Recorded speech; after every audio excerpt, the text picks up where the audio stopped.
आंतरवाली सराटी येथे चालू असलेल्या उपोषणादरम्यान ज्यांची प्रकृती खालावली ते 84 वर्षाचे कोल्हापूरचे पांडुरंगरावजी सावंत यांना ज्यावेळेस एका पत्रकारानं प्रश्न विचारला की प्रसाद लाड म्हणतात की मनोज जरांगे पाटलाचं आंदोलन ही नौटंकी आहे, त्यावर त्यांनी जे उत्तर दिलं ते उत्तर ऐकाच. जे पूर्वीपासून मोठे असतात, मनाने मोठे असतात, त्यांच्यावर संस्कार असतात आणि जे मागच्या दारानं मोठे झालेले असतात त्यांच्यावर अजिबात संस्कार नसतात. म्हणून त्यांना ही वाचा आणि वाचाळवीर अशी पदवी दिली तर योग्य होईल.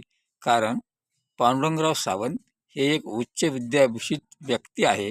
ते 84 वर्षाचे असताना सुद्धा मनोजदादा जरांगे पाटील याच्या समर्थनार्थ उपोषण करत आहेत.